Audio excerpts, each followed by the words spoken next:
It was 1992 at the end of the summer. J.S. was walking toward the same spot he had pretended to go fishing the previous 3 or more months.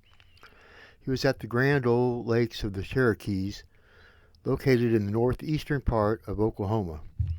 Any further detail on the location risks exposure to law enforcement if he should ever decide to pursue the endeavor again, so that is as detailed as he chooses to be for this story. The night was normal, warm end of August evening that saw the remains of the light chased away with the dark fingers of the coming night while Jay walked along the lake shoreline to his spot. He was a little later than usual, as was his routine for the entire summer. He had thought it wise to mix up his time so he was never spotted as being predictable, while at the same time appearing to be something people would basically overlook as part of the landscape. The area which he had chose to make his garden was close enough to the lake to provide a water source, but far enough away it would not be noticed by anybody who was walking the shoreline doing some fishing. The spot was perfect because it was far enough away from the gravel road that ran along its eastern border, with enough forest in between to hide the place from those driving by. However, it wasn't without its dangers, as no place is completely perfect. This one was vulnerable to being spotted by cars driving by at night if he was ever to have a light on while one went by. As such, he used a red light to see by, which he kept either buried in the grass or he would turn it completely off, depending upon what he was needing to do. Jay also carried a regular flashlight, which was the red light, which the red light was the attachment. That way, if he was ever caught, he could pull the red cover off the light and just look like he was innocently doing whatever lie the situation most was likely to support. He used this method to transplant, then water and care for his pot plants through the summer months. Now, at the end of August, his plants were near harvest time. In fact, he was there to take out rather than haul in for a change. He planned on grabbing as many buds as he could stuff into his jacket pockets, which were purposely chosen because of their ability to hold a lot. The night had no warning there would be an unexpected surprise, with the exception of the stench which arrived ahead of its source. If you asked him, the whole incident took about 20 years off his life. Of course, not all of it could be blamed on the beast, but that awful stench could be. He also encountered some game cameras which totally freaked him out. After waiting for the sun to completely set, he left the shoreline and walked out to his garden. Understand, when around a big lake, there is usually a scent of fish, and this lake was no different. Usually the odor started to give way to that of the plants that grew near the lake when they did, he knew that he was far enough to start looking for his trail. By that point in time, he had created a trail leading to his garden, but was careful to always leave the shoreline by a slightly different angle of approach, so not to beat down the plants, creating any sort of trail someone might follow from the shoreline. A ways further into the brush was a point where a taller brush tree grew. He always would use it for a starting point, and from there was where the trail started. Understand, he hauled 5 gallons of water about every other night, with the few exceptions of when it would rain.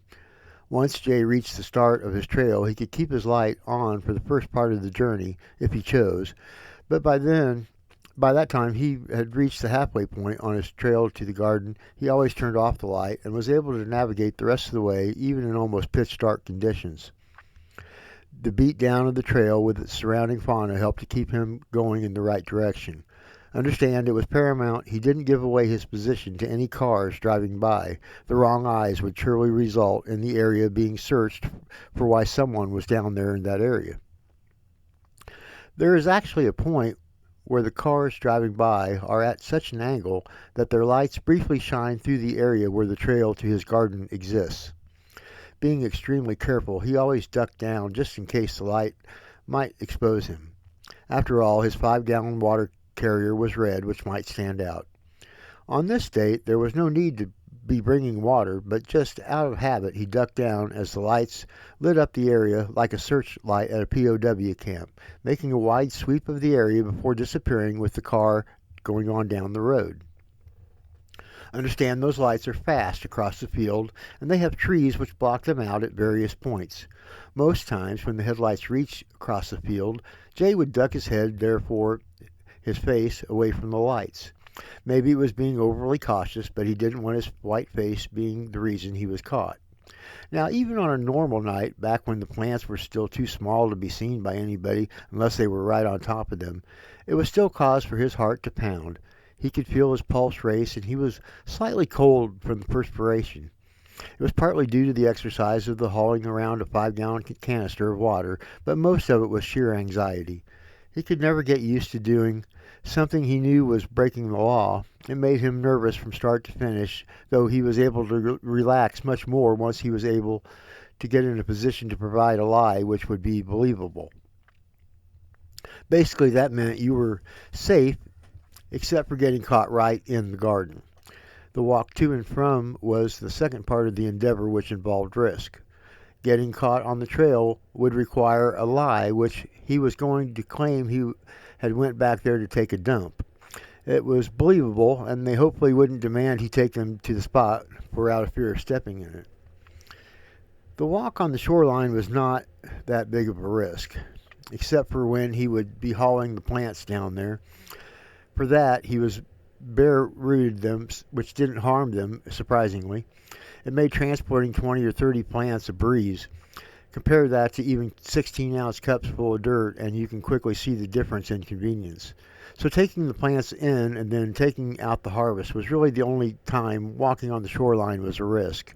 He even had a false bottom in his cooler for hauling out his harvest.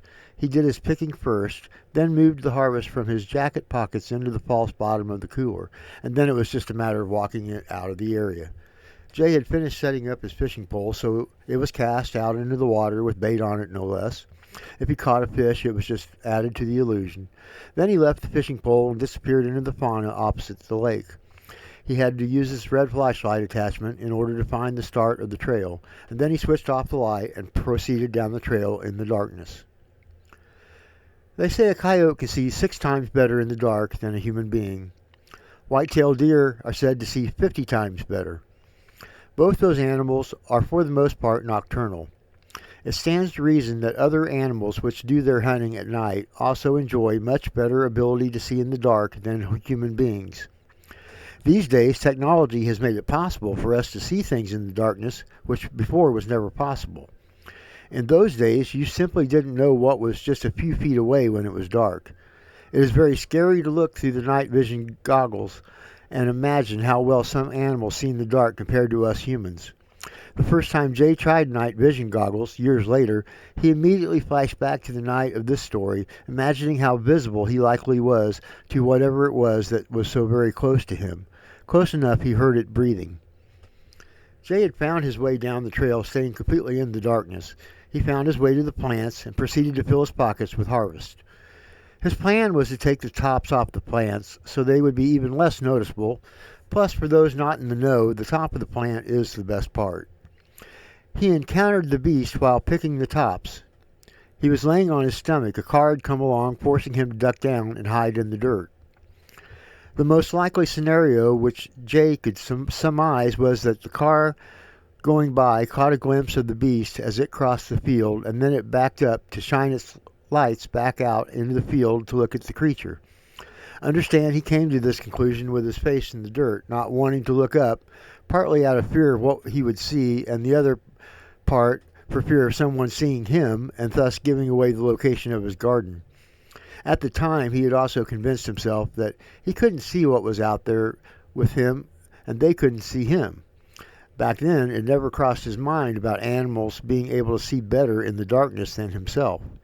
So he was hiding from what he thought was a car looking out into the field for him, or that was the best reason he could imagine. Why else was someone searching the field at that time of night?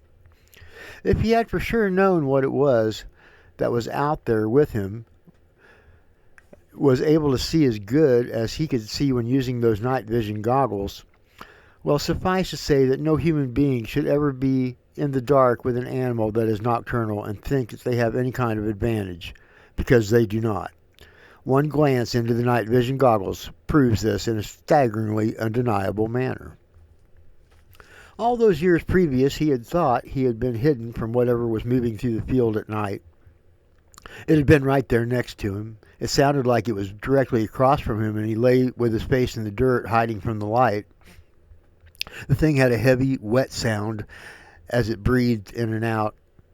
The body cavern which housed those lungs sounded like it must have been the size of a horse, because that was the only thing Jake has ever encountered which sounded similar to this thing's breath.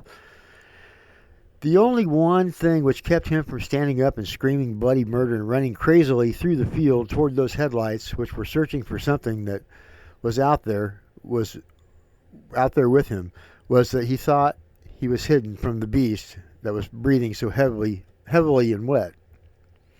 At one point, it actually did that exhale that a horse does when it causes its lips to flutter. You might have noticed some humans do it when they are disgusted, only it doesn't quite make their lips flutter.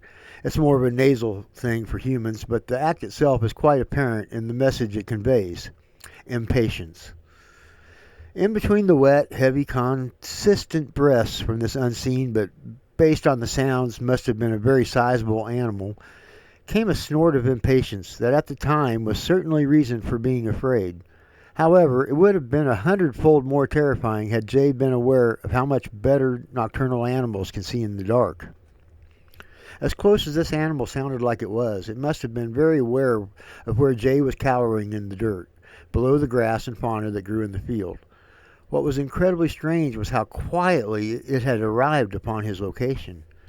One minute he was ducking down to hide from the car lights which were starting to sweep the field, and the next he was hearing that heavy, wet breathing which was right there in his face. Of course, it is arguable, but he said he thought he could feel the spittle from one of the creature's exhales. There was an opportunity to see what was breathing so heavily and very near him, but it would have required raising his head up at just a split second when the car headlights were sweeping across the field, while timing it so to miss any chance of being himself spotted by those lights. Nobody knows how well a Bigfoot can see in the darkness. If they are nocturnal creatures, then it stands to reason that they probably can see better at night than during the daylight hours. It is true of deer, which can, as mentioned, see 50 times better than humans in the darkness. Imagine what incredible disadvantage we enjoy when in complete darkness with a Sasquatch. Really, it is such a disadvantage that, if not for flashlights, it would be the equivalent of a blind man trying to manage against one which is sighted during daylight hours in an atmosphere where neither was familiar. Jay said what he took away from his encounter the most was not the very intimidating sound of this creature's breathing, wet and deep as it was. He also mentioned a terrible odor which actually did serve as warning ahead of the time the creature was near, but how could he have known at the time that the odor was associated with the Sasquatch? Plus, the headlights of the car were still searching the field, so even if he had been aware of what was making that awful odor, he couldn't have done much.